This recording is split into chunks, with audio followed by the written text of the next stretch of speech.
So here's the progress on the maple syrup so far. We started this about 11 o'clock yesterday.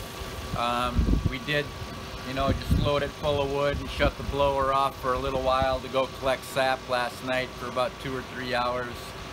And then I did do that again last night at about 10 o'clock and went to bed till about 1:30 this morning and came out and started it again. So here's the one here on the end is already shut off. This one's going to be syrup soon, so I'm not running any fresh sap into this one. So that's what that one looks like. This is the one right before it. You can see that's a little bit lighter. And then if you come into this one, that's even lighter yet. Same here.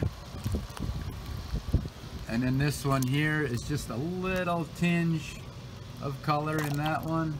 And then if you go up here, this is just about plain sap. It's not really condensed down much. So in this now, there's probably an equivalent of 100 and what would it be? I think we're gonna probably run about 40 gallons of sap to a gallon of syrup. So this here is actually about 80 gallons of sap condensed down to get this. Well, this will also condense quite a bit more. I'll probably end up with a gallon or maybe 2 gallons, hopefully 2 gallons out of that. So right now it's running, I'm thinking about 40 gallons of sap. When we get further down the line of the season, it runs more like 60 to 70 gallons of syrup or sap to make 1 gallon of syrup. So it takes quite a bit.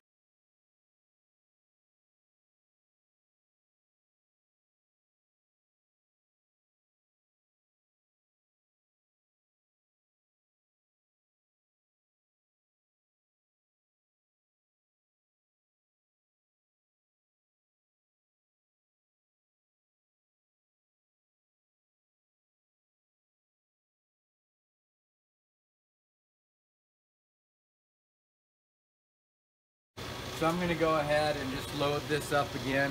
It's not boiling real hot, so that means probably the fire's running down a little bit. So I got my big poker that I just poke in there.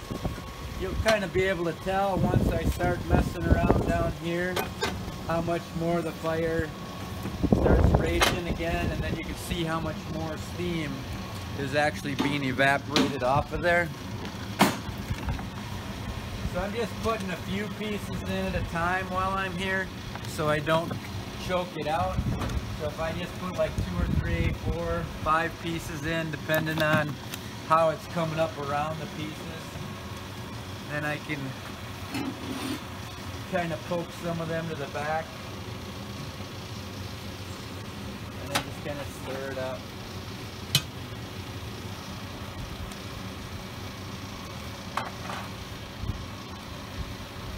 So the hotter the fire you have, the faster it's going to boil off. So I'll leave that for just like, 7, 8 minutes. I'll leave that burn in there, and then I'll just skim off foam or something, and then I'll go ahead and just add a few more pieces. And that's kind of the whole process. Like if we go do something for a while, you can see on the time lapse later on that you'll see how the steam goes down. That's just the fire kind of burning down, not burning quite as hot. And then you can see right away once we stoke it again, it starts steaming right back off again. So we brought sap back from yesterday. This is how we'll end up taking it off the totes, off of the big trailer. But I left this on the back of the Kubota last night. We just pulled it up on the trailer and brought it home. So I'm just going to go ahead and kind of show how we end up filling this tote then once we get it home. So for this right here, this is just I hooked this on, open that up, and that valve is already open, I think. Yep. So I just opened that. I also have it over here for when we start having to fill the bulk tank with extra.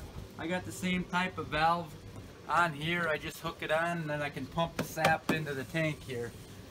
Right now we're able to keep up kind of with the boiling of it, so I don't really need to use that yet.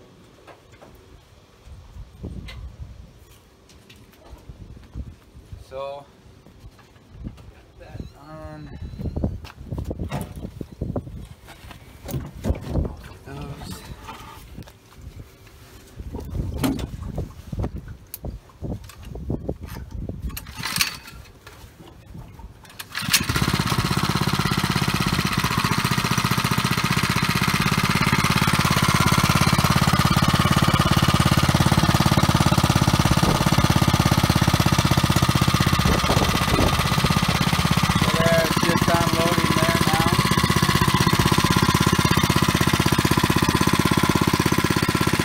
Same type of thing as if we were loading it onto the totes on the back of the truck.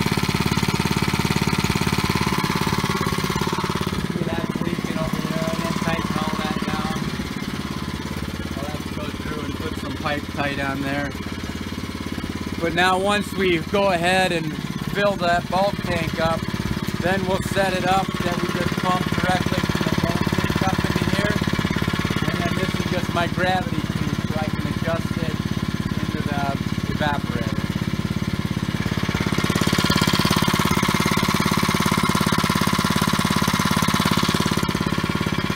And then this is just an inline filter. So right now it's going in, and it's actually heading towards the tote. And then once I shut this off when I'm done here, then this little valve here brings it from the tote this way, but it has to go through that filter, so that takes out anything that might be in the sap. That's like a house water filter in there, so it takes everything out of it.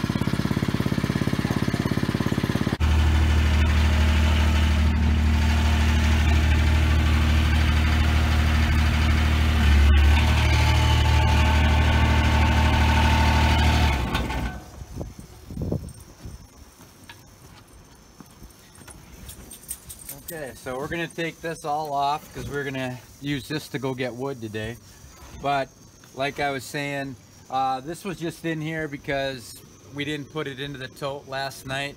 If we would have put it in the tote, it would have filled the tote completely up. And I tried to leave it out because I was worried about the weight on the truck. The way I have it set up is I have both of the totes up front of the, way up front, so I can get the Kubota on the back of the trailer. And I was thinking 2 of those full totes is about 500 gallons.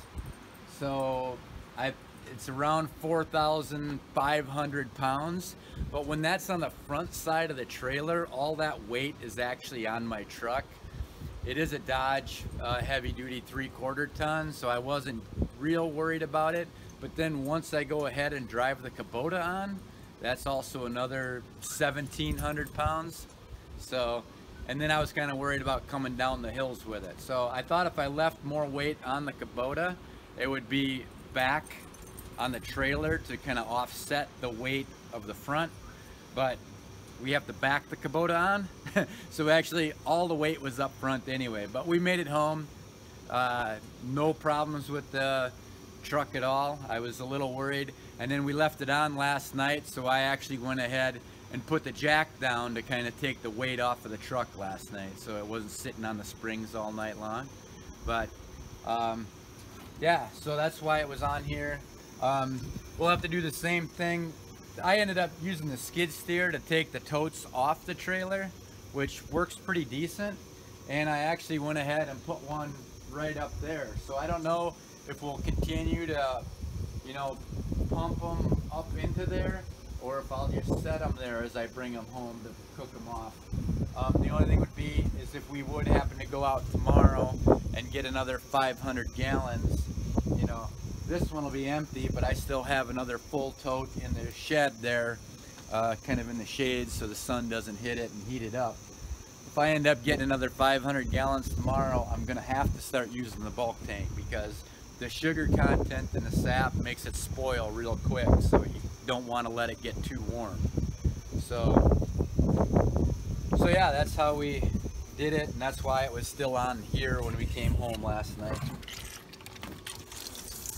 Oop. And then before you take all this off, you need to remember to shut all this so it doesn't siphon all back and empty this tote. So just make sure that all your valves are shut before you do anything like that. And it's the same thing with the evaporator. Every year, it seems, this year is going to be different. I'm not doing it because I do double check everything, but there's a lot of times that I end up leaving the valve open and then going to do something and then coming back, fire dies down a little bit, it doesn't evaporate quite as fast, and then it's running over. So those are just little things that you got to watch. Make sure you don't leave it without checking valves and that kind of stuff. So, but now we're just going to disconnect all this stuff, and we'll take the barrels off, and then we load the Kubota back up, and then we're going to head out and cut some wood. And I have the totes that I was talking about, the old totes from last year, how we took the insides out, the plastic milk jug like things, and we're gonna go ahead, they're on the back of the trailer right now, and we're gonna take those and fill those up with wood. And then once we get them back home here, I can just pull them off with the skid steer, and then I can park them up here and just start feeding the fire right out of those totes. So it should be a lot easier, a lot less handling. Usually what we have to do is we drive out there. If it's muddy, you got to drive the wood out to the truck, throw it on the truck, and then end up driving home and then throwing it off the truck. This way what we're planning on doing is we'll just take the Kubota, fill up the back. We can back the Kubota right up onto the trailer, fill up the bins on the back, and drive and go get more wood. Then when we get back here, we just take the skid steer, pick them off, and I can start burning the wood right out of the totes. So it's going to save a step and hopefully some time.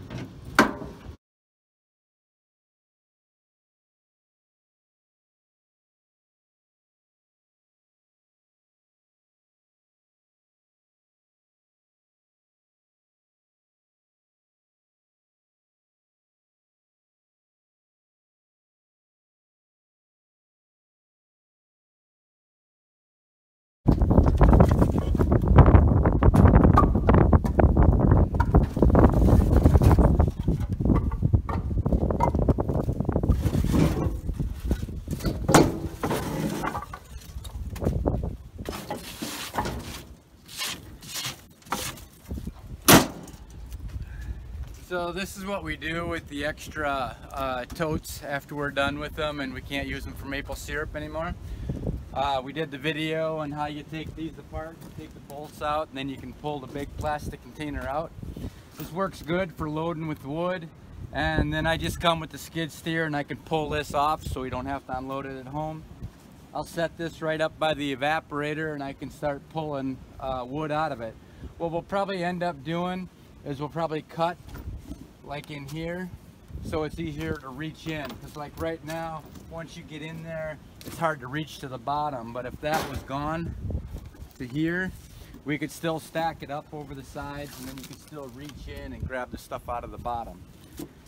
But that saves unloading out of the truck. So we'll go ahead, we'll take this, set it right by the evaporator, and I'll start cooking right off of this.